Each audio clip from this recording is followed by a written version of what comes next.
Hello and welcome back to the X-Files Revisited. We are moving on with season 8. Now we're on to episode 15, Dead Alive. And, the last time Mulder was abducted, dissected, buried, and basically written off for dead. And the X-Files have decided, do you know what? That's just not enough trauma for Scully, especially as she's going into the tail end of her pregnancy. So how can we just make things as difficult as possible for her? It's basically this episode. I feel like the title of the episode is a dead giveaway, though. Yeah. It's like, come on. It's like you start the episode with Mulder actually dead, but you call the episode Dead Alive. It's like you're not fooling anybody. Come on, guys. Yeah. Okay. So this is a mythology episode. Okay. Deep mythology. Mm. And we know mythology episodes do tend to do pretty well. But the question is, has the X-Files audience given up on the mythology at this point? We'll see by determining where this sits in the episode listings. I want you to guess 21 episodes from season 8. Where do you think Dead Alive sits? Where did the last episode sit? I can't remember. It sat at 5.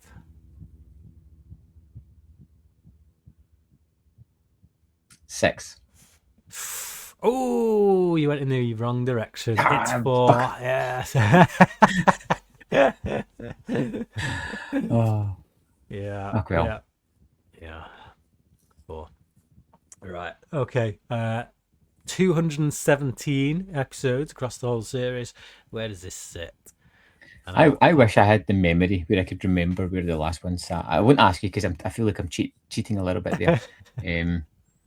Well, it's all right because you had it on the last one, so I'll give you on this one. It was 69 was the last episode. So 77. What? You went in the wrong direction again. Oh, isn't it? It's been season 63. 64. 64. Oh. So that would be a miracle if for some reason it was higher up in season 8, but not higher up in the overall grand scheme of things. I'm just dead alive at the moment. I'm just. Well, we can see where Graham's brain is at this morning. Yeah. It bodes well for this episode. Not only is my maths excellent, me speak good too. So get prepared, people. Oh man, it's gonna be. We're in for a bumpy ride. That's all I can say. Right. Okay. Dead Alive. Let's get into it. We open up on Mulder's funeral. So for those at the end of the last episode thinking, no, he's not dead. He can't be dead. I'm going to come back at the next episode and they'll resuscitate him, or he'll be in hospital on a machine, or nope. Not only is he dead, he's dead and buried. They're at his funeral. We're cutting out the middleman. We're going straight to the funeral. We got all of Mulder's loved ones are there. We've got Scully. We've got Skinner. We've got Kirsch. All right. No way is Kirsch at Mulder's funeral. No. Sorry. Like, I get that we want him there for the narrative purpose of seeing the fact that he just does not want to be there, but I don't buy it. Like, I get, like, Skinner would be there anyway because he's a friend, but I get that you have to have, like, somebody who represents the higher-ups at the FBI, because it's probably like a state funeral or something, or whatever the term is. That person would be Skinner. I think it'd be enough to have Skinner, assistant director, at the funeral. I do not see Kirsch showing up for someone that everyone knew he clearly despised. He's not being there. But anyway, he's there, and I laughed out loud. So yeah, we get everyone leaving. We kind of fade to everyone's left except for Skinner and Scully. And Scully chats with Skinner and talks about how everyone is now gone, but those two, everyone who was in Mulder's corner is now gone. Mulder was the last of his family, and tragedy.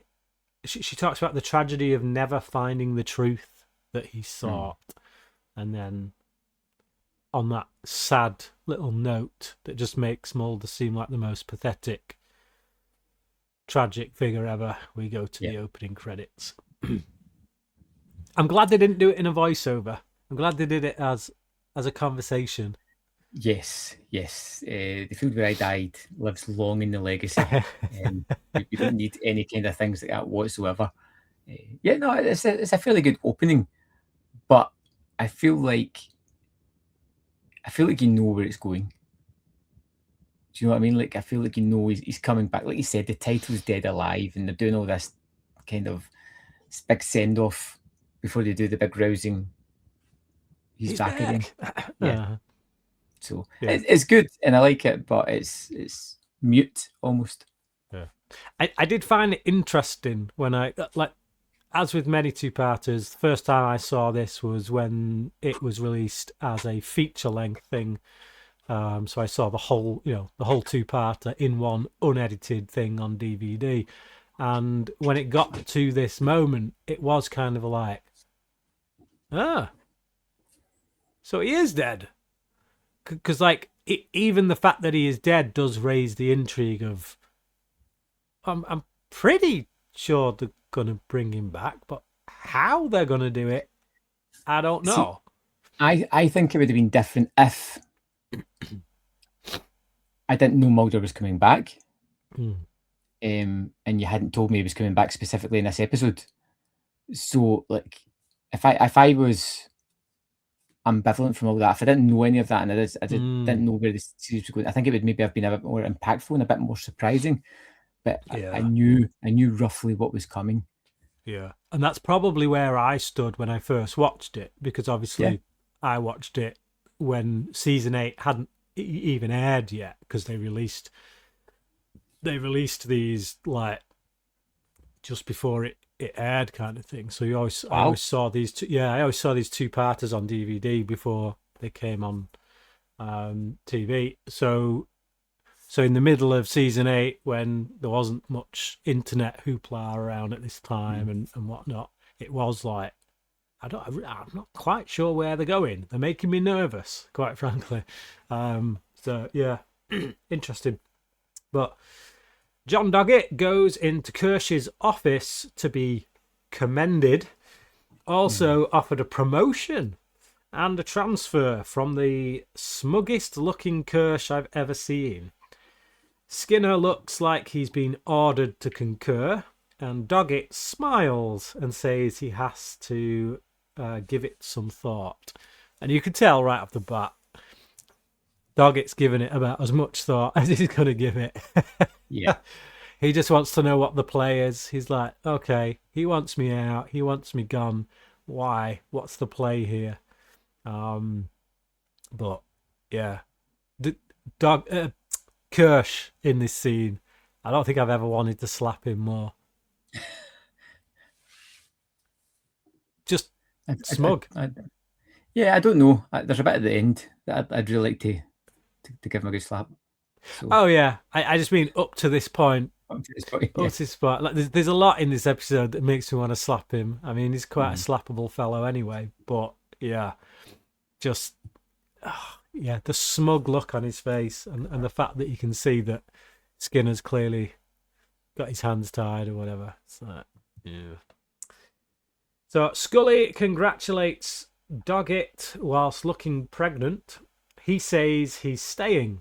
She says, "Get out while you can, or you might not get out at all." Which is quite interesting, because it does kind of. I like the moment where she turns around and goes, look, I said the exact same thing 7 years ago. Mm. And it's just like, it's tying it all together and bringing it back, and Doggett is kind of Scully-esque in that way. And I really like that conversation.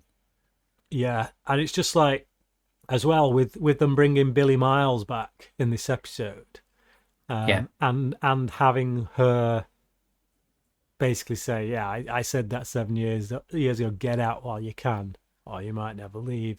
There is that sense there of the weight that the X-Files has actually had on Scully. To think that, actually, yeah, it's only been 7 years, but the amount of crap she's been through, it's like, surprised she doesn't look like 50 odd at this point, quite frankly. Just the strains and stresses that would have been on her.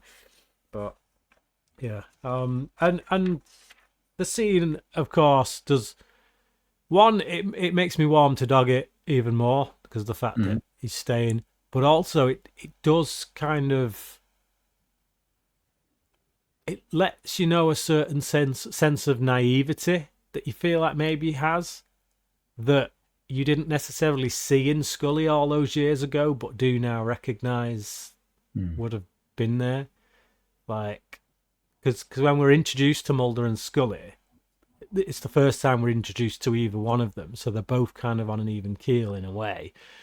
Scully's our way in to the X-Files, so we don't really look at her as, she's being naive. No, she's just an agent who's been assigned. Whereas now, because we know her experience, for her to say that, and then for Doggett to have the reaction he does, we can look at him and go, yeah, actually, you are being naive. If you think this isn't going to take its toll, kind of thing. So, yeah, it's an interesting scene. I like it. So we go to a boat off Cape Fear, which I'm like, oh, so Cape Fear's a real place then? It's not just, wasn't just made up for the movies? Yeah.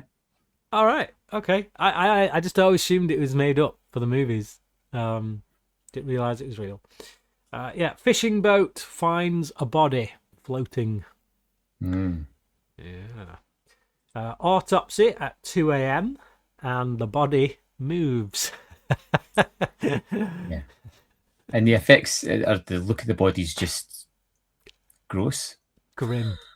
It's the bloatedness. It's like, 'cause when bodies have been in water for a long time, they become so bloated, and you're just like, there's no way that guy's coming back from that.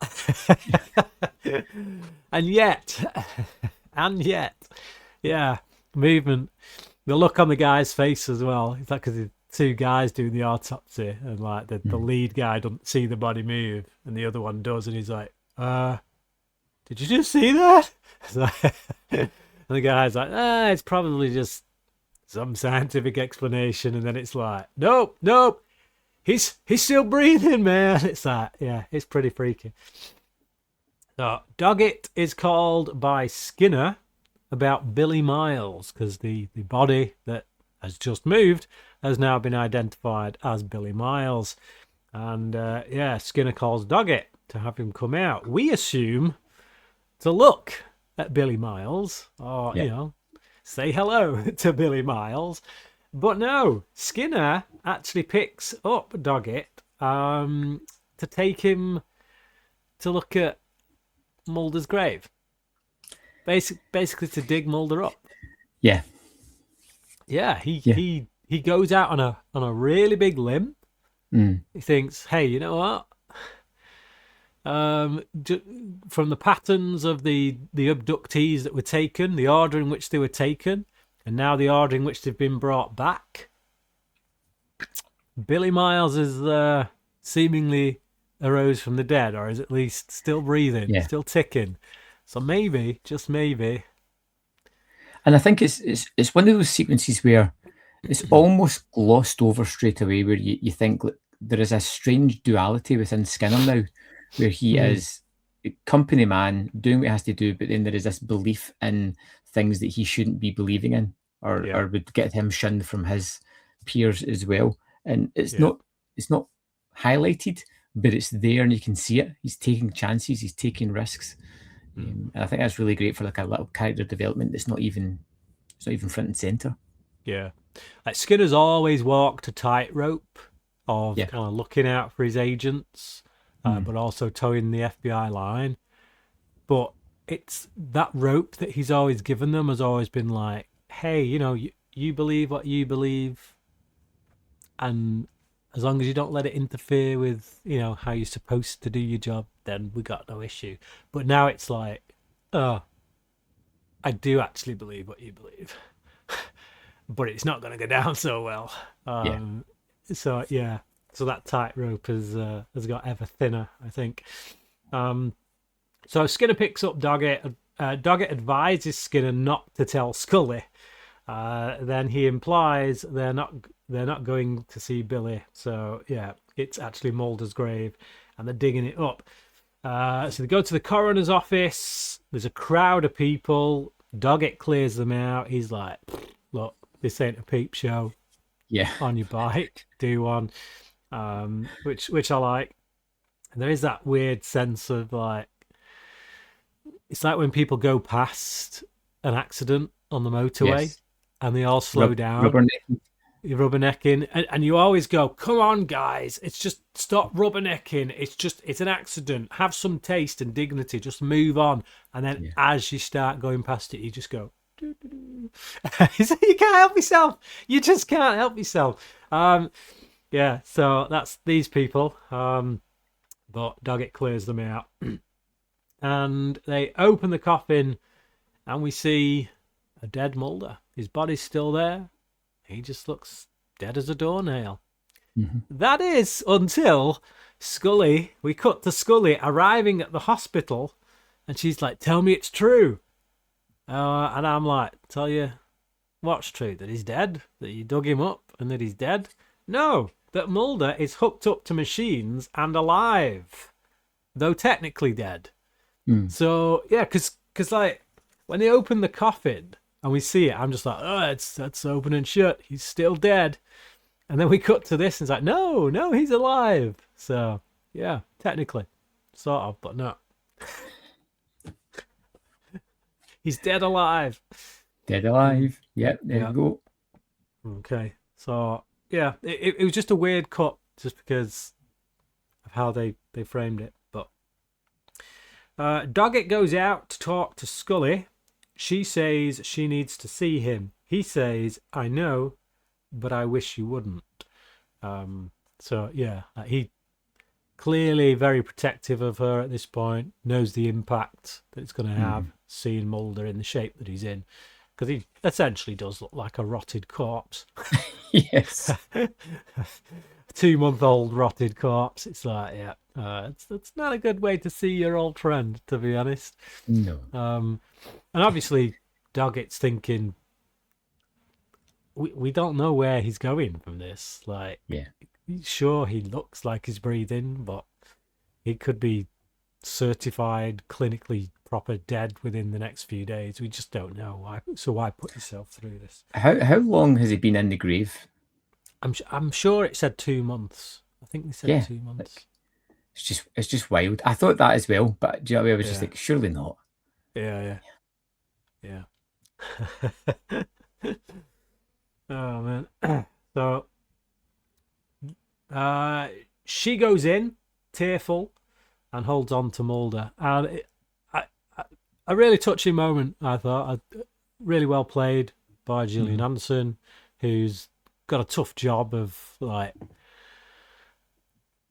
it's heavy. It's a really heavy moment. Like, this is something none of us will ever experience, and it's like, how do you play this scene? How do you play something that no one really has experience with? Where do you find the correct barometer with which to measure what a character would think and feel in this scene, I guess? Yeah. No, it's this episode that they push Scully to the brink. They really do. Like, she just puts through the emotional ringer. It's how do you sympathise with somebody that's doing something like, they searched for him, they found him, they've grieved for him, they've dealt with everything, and then boom. Yeah. it's just it feels like she's being played with, basically. Yeah. Feels like the powers that be are just kind of playing with her emotions at this point. But really well played. Like a twisted child playing with another child. Oh, took your toy away. Take it back. Take it back. Here you go. You can have it. Yeah. Oh. Got your partner. Doggett is called into Kirsch's office, and he's warned to drop the Mulder thing because it looks bad for the FBI. I was sat there and thinking, how can you drop the Mulder thing? It's a person who's alive. It's not like some a piece of kit that was left behind on a case. It's just leave it. There's it's a human being, guys. It seems to be alive. It's not a sighting like Mulder's been spotted working the checkout in a supermarket. It's like it's like we've literally got him alive. Oh man, just the Mulder thing. Like what the heck? And just the fact that he said it looks bad for the FBI. I feel like that it looks bad for him because I think his whole purpose is to kill the X-Files. It is, but I feel like that line hits quite hard. I'm not going to get too much into it. I don't want to get too political because obviously we don't want to get there. But particularly here in the UK, we've had a lot of. Well, let's just say we'll call it the grooming gangs. I prefer to call it the rape gangs because that's essentially what it was. But they went untouched for so many years because people were so scared of it being seen as Islamophobic. And it's like, it is this thing where like, drop it because it looks bad for us. It's like, look, if a crime's been committed or if justice needs to be done or if somebody, if Mulder's been found, you don't just brush that under the carpet because it looks bad institutionally. It's like the institution does not come before justice. The institution does not come before mercy. It doesn't, you know what I mean? It's just, I know, just that line cuts deeper in this day and age, just given what the UK has been through in recent years. That's just me anyway, but I know that's a touchy subject for a lot of people, so we'll move on. So he keeps dangling Doggett's career like a carrot in front of him. It's like, and Doggett just looks like he wants to spark him out. It's like literally just. I expected to see like one of them jump cuts where Doggett just punches him, but then it goes back to reality, and it's like, oh no, he's not really punched him out. That's just what he's imagining. Because he's just it's writ large on his face. But Kirsch in this episode has never been so sparkable. Never been so punchable. So Scully goes to see Billy Loomis, who has a little fit before calming down. So he's all hooked up to machines and stuff. A nurse comes in and Scully tells her what she's doing there. She's a doctor, this, that, and the other. She's got a relationship with the guy. And she also says, maybe you may want to get your equipment checked. Because I saw 2 heartbeats, basically, on the thing. It's like, it's malfunctioning equipment, obviously. And it's one of those moments where I would just feel like, all right, cool. She's just pointing out something. Like I had no idea it was going to come into play later on, or really? No, right? Because I was thinking, honestly, given the history of Billy Miles, and given the fact that he shouldn't even be alive right now, I would not just be putting that down to. Well, I wouldn't be so quick to just put that down to equipment malfunction. I'd be like, check up on that, Scully. Check up on that a bit deeper. But yeah, it is the way it's done. It's nicely played. It's subtle enough to say, hey, you're not going to remember this until it actually comes up again later. So So Skinner goes down in the corridor like he's having a stroke. Then he meets Krychek at the lift, and we're suddenly reminded Krychek's still got power over him with those nanobots. Yes. Which I completely forgot. I always forget it. I always forget it, and I'm always like, when is it Krychek loses the ability to control Skinner? I always forget because I'm like, oh, he's still got it. He's still got the machine. Skinner's still enthralled to Krychek. I'm surprised they didn't use this a lot more than they did, to be honest. Yeah. But it's one of those things that they almost, I bet they wish they hadn't done, because it seems too overpowering. Yeah. Like you could literally just have a robot there with Skinner if Krychek wanted to. Yeah, it's one of those regrettable things where it sounded like a cool idea at the time, but it's like, oh crap, we've got to remember. We've got to keep remembering he's still got it. He's still there. Yeah. It's like, yeah, but so he tells Krychek to go to hell until Krychek ups the dosage, and then he's like, "What do you want from me?"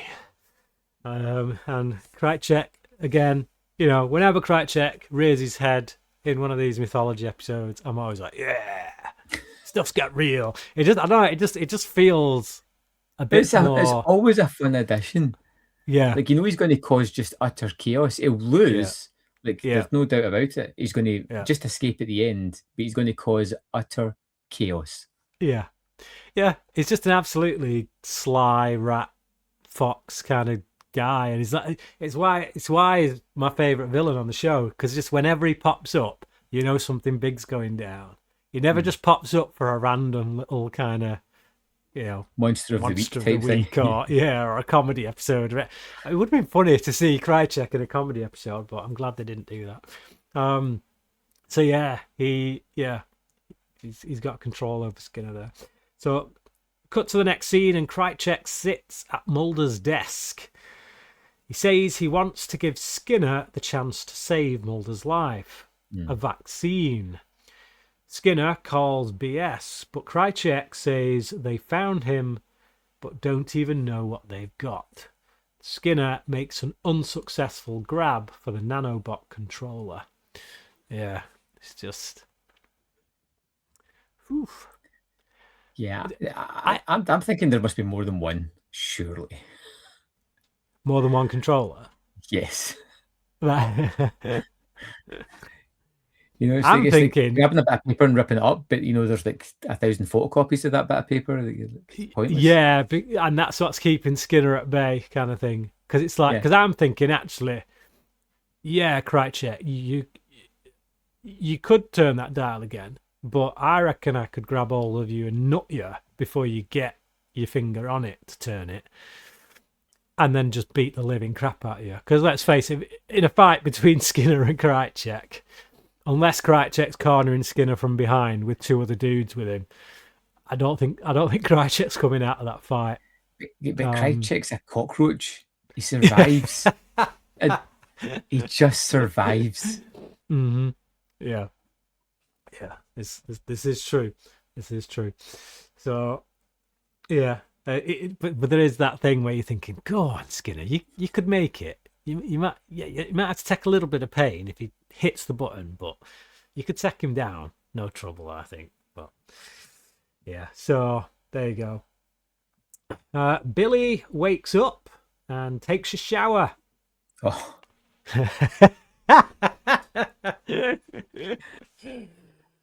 Yeah, he washes the dirt off. Doesn't make a lick of sense, but I love it. It's so horrible, isn't it? It's disgusting, yeah. Just sheds his skin. Off it comes. Absolutely gross. It's just I watched that and then I'm like, is this directed by Kim Manners by any chance? So yeah, disgusting. Totally disgusting. It's when it comes off in the big chunks.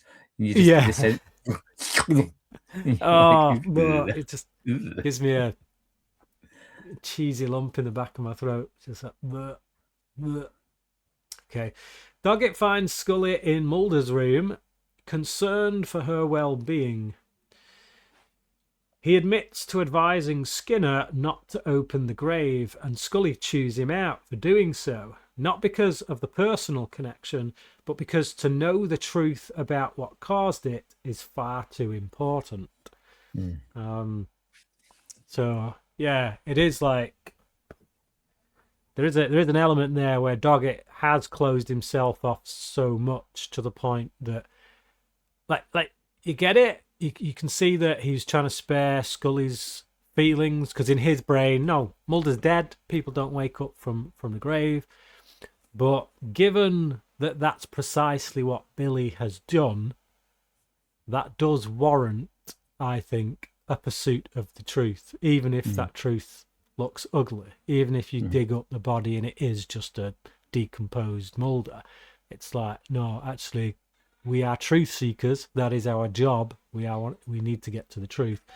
So to hide that and to try and prevent Skinner from doing that, it's like, yeah, it was the wrong call. So, but I can see it from both sides, obviously. So then a nurse enters to tell them to come next door. It's Billy Miles. Fresh-faced Billy Miles, butt naked, walking down the corridor, just looking rather clueless. Like, yeah, where am I? What's going on? So, Scully questions Billy about what he remembers. He says he was taken on board a ship, but now he understands that he's here to save us. And Doggett walks out. Yeah. It's like, I get that Doggett doesn't want to hear this stuff, but, like, I don't know about you. If a dead body was found out at sea, all bloated and whatnot, like, and then shed its skin to reveal a perfectly healthy looking human underneath, I'd be willing to stand there and to listen to whatever that guy's got to say, to be honest. Yeah, but I think he goes straight from here to see that other guy, doesn't he? The guy at the prison. Yeah, so I think he sees enough and he's just like, right, this is connected to that. I'm just going there. Yeah, I get that when we get to that scene, but as you're watching, what this scene conveys at this point, not in retrospect, but in this point, it is like Doggett's just like, nope, can't take any of this crap. And it's like, boom, he's gone. So, yeah, Scully follows Doggett and calls him out on his bullheadedness. He asks her if she believes it, but she can't answer. He smiles and walks away. So, yeah, it's like she calls him out on his BS, but he kind of calls her out on his, because it's almost like he's saying, you've always been the skeptical one, Scully. You telling me that you now buy all of this? There's not a hint of doubt or anything. Yeah, but Skinner finds Scully looking at body scans. He looks elated about what happened to Billy, until Scully bursts his bubble and tells him that Billy has literally become a new man. Not the same man, but a new man. He tells her about a possible vaccine, but that it comes at a price. So,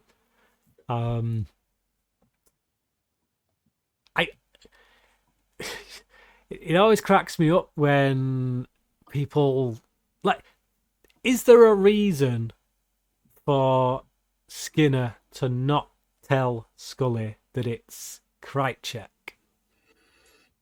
No. Because it's like he gives her the truth, but it's only like half the truth. Yeah, it's like drip feeding her. Yeah, like, why can't he just come out and say, look, Krychek's come to me. He's obviously don't trust the guy as far as I can throw him, but he says there's a vaccine, but he wants me to do something for him. What do you think? I'd even tell her what he's asking to be done, because I think she needs to know that. To look after herself, because if that avenue fails, then they could go another avenue to do what they're wanting to do. So, Doggett goes to see Absalom, who is the cult leader from the previous episode. Have you seen that guy before? Yes. I'm only joking. I know who it is. I was literally like, Please tell me you're not. What? You can't. I forgot that already. Yeah. Whew. I'm sure you'll forget him by season 9, though. I'll forget him by episode 16. So Doggett goes to see Absalom and wants to know about the people he picked up who were left for dead. Absalom quotes the Bible, says it's prophecy misread. And he says, you ask for my help, and yet you refuse to believe in me. And it's like, yeah, whenever somebody quotes the Bible in the X-Files, it's always the biggest grain of salt you could possibly pinch it with. It's just like this dude just completely misquoting the Bible and then having the gall to say that it's everyone else throughout the annals of history that have misquoted it or misunderstood it, misread it. So yeah, but tells you right off the bat how much of a wacko he is. So Krychek tells Skinner he can have the vaccine if he makes sure Scully's baby doesn't come to term. Skinner says no. Just the idea of that's absolutely horrifying, isn't it? Yeah. Like, and how does he think that that's going to, like, Skinner's going to do that? Yeah. Like, obviously, the answer from Skinner has to be no. Yeah.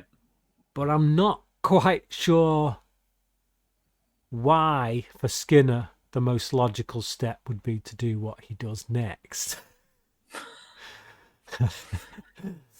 So Doggett arrives to see Krychek leaving. Now, obviously, Doggett doesn't know Krychek. He's had no dealings with him. So, like, he passes him in the corridor, gets a vibe off him because of the door he saw him come out of.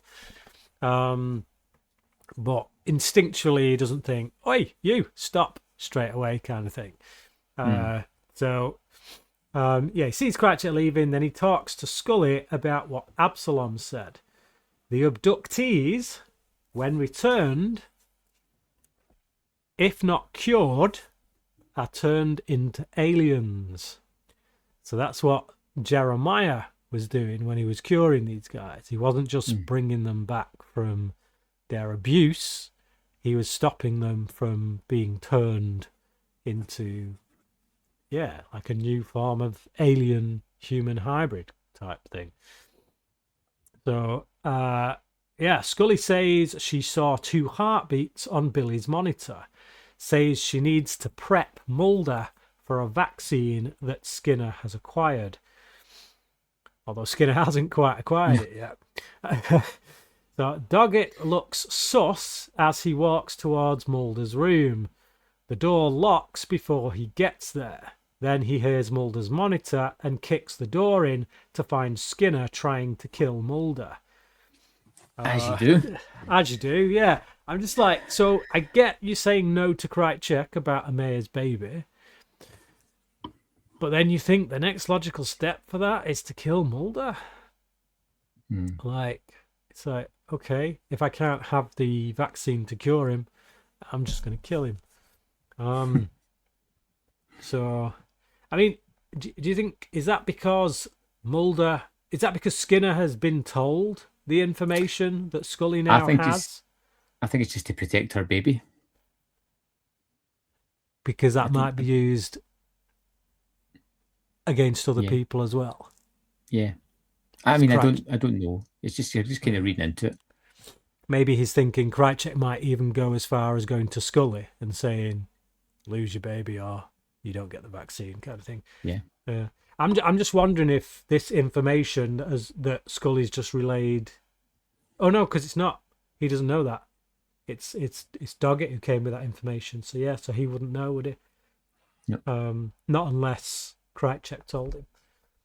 So I'm just thinking, like, if I can't cure Mulder, then he has to die because we can't have him turning into one of these alien things, which he would only know about if Krychek had told him. But we don't know. So Yeah, so Doggett confronts Krycek, who smashes the vaccine before getting away. So, yeah, really nice scene here where Yeah. Doggett comes out, he does a bit of his T1000 run. Yeah. It's very reminiscent because even in the parking lot, he does his little T1000 run. He jumps in at Krycek, punches him in the face. Krycek lands a few back while they're driving. Very precariously balanced out of the car, and as that pillar's coming up, I'm like, oh, get out! Yeah. So, and he gets out just in time, kind of thing. But yeah, it's a nice little action scene, little kind of fight. But it's funny that like Doggett's only just been introduced to Krycek, and already he's punching his lights. It's just like everyone at some point gets a crack at Krycek. Everyone gets to like give him a bit of a wallop. So yeah, but he stands up out of the car, drops the vial, and gets in the car and goes. It's almost like a screw you. Yeah. You can't. And it's the epitome of Krycek. Because it doesn't need to happen. It can put him a wee bit in danger because he could get caught again. There is absolute 0 point to it whatsoever. Yeah. It's just... It's ego. That's the thing. It's ego. Krycek wants Doggett to know he's failed. He wants Doggett to know that he has won. It's like, and that's all it's ever about. It's just like, I won. I'm better. Screw you. Even if it risks him getting caught, it's just like, what a douchebag move. It's why he's so much fun, isn't it? Like, really? Yeah. Because of these little moments. So Skinner asks Doggett if he got the vaccine. The look on Doggett's face says no. I just don't say it, just carries on walking. It's like, don't even with me right now. But he tells Skinner that he wasn't wrong. Krycek wasn't to be trusted. So, yeah. But yeah. So clearly, Krycek's big play was that he wants Scully's baby to die, which tells us that Scully's baby is important for something. Yes. Either that, or it's just Krycek being a dick, and he wants to. which at this point is 50-50. Like, yeah. Be either or. Could be either way. It's just like he just wants to insert his power over Skinner and get him to do the most heinous thing possible, just to show that he can. It's like, so Doggett asks Scully how Mulder is doing. She tells him that Skinner may have saved his life by pulling the plug. The life support was incubating the virus, and a course of antivirals should do the trick. Just antivirals, just the standard stuff. No magical bottle of red liquid or anything. Yeah. Just take 2 aspirin and have a sleep. See me in the morning. Oh man, yeah. Just reminds me of Mr. Freeze in Batman and Robin. It was like, take 2 of these and see me in the morning. Oh boy. Great stuff. But yeah, it's just because he pulled the plug, they find out that little piece of information. Yeah.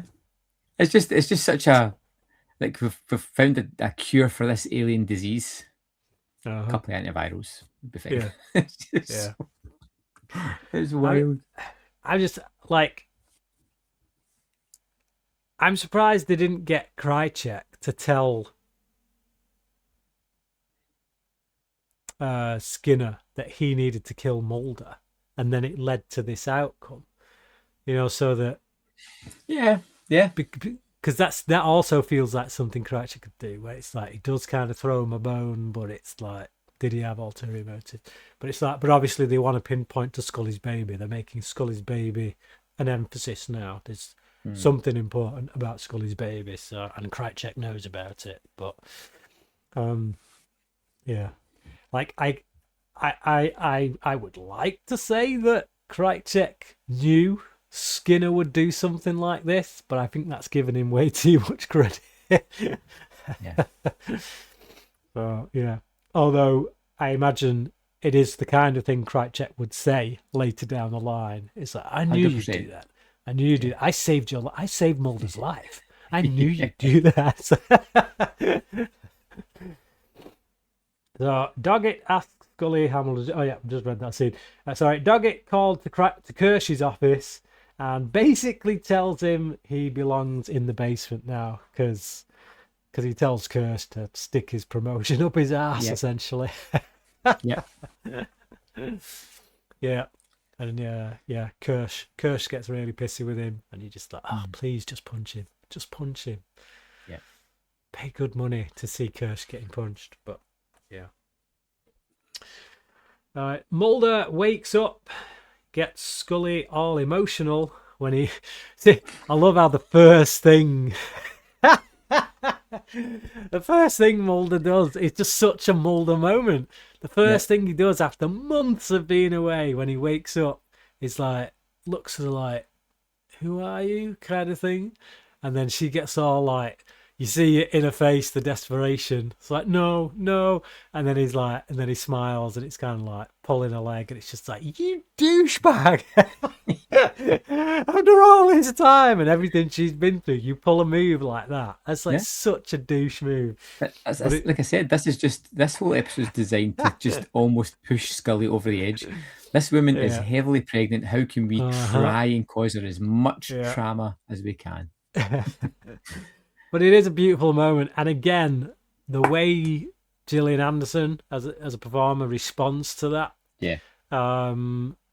I do actually well up in this final moment. It's such a beautiful moment because it's not just Scully goes in there and then puts her head on him and then we fade out kind of thing. There's just so much going on in it that, like, even just that being a little typical Mulder moment that reminds us, this is Mulder. This is the kind of thing Mulder would do. But that leads to an emotional moment that shows us how close they are. And then you've got Doggett waiting in the wings, looking, and you kind of feel for him as well because he's built up this partnership with Scully. He knows that's now gone, kind of thing. And it's just like, where does he stand? Where does he sit in all this? And so there's just a lot going on in this final scene that's also really emotional, and it works. They've nailed it. The performances, the way it's written, everything. And it goes out, and we fade out, and that's it. That's the end of the episode. But wrap up. I really enjoyed this episode. Right from the start, I preferred it to the first part. I think, like we said before, two-parters are very difficult, and I think it really relies on the second part landing well, and this does it. I think it's hugely emotional for the characters, and everything has a purpose. And when you stand back and look at all the things it covers, where it's that small moment with Skinner, how we reconfirm that Kirsch has just want to kill the X-Files. When you look at Doggett and how he's built a relationship, he's lost his career progression, he's lost his partnership at the end. He's the person that's lost the most out of everything. Mulder's back and Scully's reconnecting there. Everything works really well, and there doesn't seem to be too many loose threads. You get Krychek just being Krychek, which is incredibly fun. And then you get Billy Miles back again type of thing. It's just, everything here just works and just creates a really good story and with a good emotional core. I think I'm probably going to give it a 5 out of 5 because I really did enjoy this one a lot. What I will say is, I'm pretty sure the X-Files is going to do that thing where real world logistics don't fit into it. So Mulder's dead, his contract's been tore up, his apartment's probably gone, everything's... So it's not like he's just going to appear back in the office one day and start working again. But I'm pretty sure that's exactly what is going to happen. Yeah. His apartment hasn't gone though, has it? Because if you remember, Scully and Doggett have both been looking after it because they've been going around feeding his fish. Up until he was buried. And then at that point, I'm sure they would have been like... right. Yeah, well... Because it's been 2 months since he was buried, so everything... The real world moves on in a certain way. Yes. You make a valid point. Yeah. Okay. It's a 5 out of 5 for me as well. And retroactively, I am going to bump my previous episode score up to 5 as well. Last episode, I think I said I gave it 4.5, but I did say it really depends on how this one goes. This one's gone very well. There's things in it that are kind of like, that's silly, like Kirsch being at Mulder's funeral, but that's not a oh, you bumped the episode down for that. No, that's just a thing where you look at it, you kind of laugh and you move on. But yeah, just the emotional dynamics, the character dynamics. Krychek always boosts an episode for me, even if some of the stuff he's doing just doesn't make sense. It's but yeah, you always wonder what his motives are. What is it he wanted more than anything, and why did he want it? But yeah, I really liked it. I liked seeing Doggett punch him in the face. I would have in this particular episode, I'd have rather seen him punch Kirsch in the face, but we know that can't happen. So yeah, I just, all the emotional beats really worked quite well for me. We've still got Billy Loomis there now. Yeah. Just kind of in limbo. We can't forget Billy Loomis. He is there. He has gone through the process, so to speak. The change, yeah. So what does that mean? Yeah. He's not just going to be left and that's it. We don't see him no more. So, but yeah, I like it. I like the prospects that it sets up with that dynamic now between all three of those characters.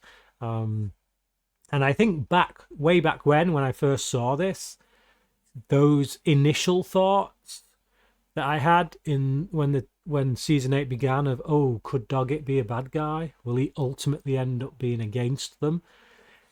They started to kind of come back to me at the end of this episode, because like you said, Doggett's lost everything and he's given it all essentially for Scully. And I did start to think, oh, that could be an interesting turn, couldn't it? Because if he has lost everything and then Scully starts really going over to Mulder again, will that make Doggett more malleable to change and go over to the dark side, kind of thing? I'm not saying either way whether that happens. I'm just saying that when I watched this episode, that closing moment made me start thinking that and wondering. There were the questions that came up. So because of that, because of how it makes you think about things, I just think it's a really good episode that gets you thinking and is quite emotional. So yeah, 5 out of 5 from me. Okay. Tell me a little bit about the next episode. 3 words. 3 words is a lone gunman centric episode. I think, if I remember correctly. Now, I can't remember if this is the last lone gunman episode or whether they do have one in season 9. But I'm struggling to remember much about it beyond the fact that it is a lone gunman episode. Now, if I'm not mistaken, the Lone Gunman TV show had been running alongside season 8. Ah, right, okay. So I can't remember if this... Yeah, I can't remember. Or maybe it was running alongside season 7 and then this kind of wrapped things up. I don't know. For some reason, I've got a feeling it's the last Lone Gunman episode, but I could be totally wrong. So we'll find out next week. Well, I mean, it makes sense to bring the Lone Gunman back because it's always they're lighter episodes, a wee bit more fun, especially after the 2 sort of double parters. So that probably I'm more interested in that than say just a typical monster of the week. Yeah, just still keeping a little bit of the mythology and moving in a little bit. So that's interesting. I'm looking forward to 3 words. That's that was Deadalive. Mulder is back. The X-Files is back to where it's going to be. I'm assuming. I'm interested to see the next episode. I really am, just to see where it all lands. Hopefully you'll join with us watching along. We'd love to have your support in the form of a review or a thumbs up or a like, anything like that. Even a comment, tell us what you think about this episode, because we love that interaction. Really helps build this X-Files community that we're trying to build and share our passion for the X-Files Revisited. So join us next week when we'll be talking about 3 words.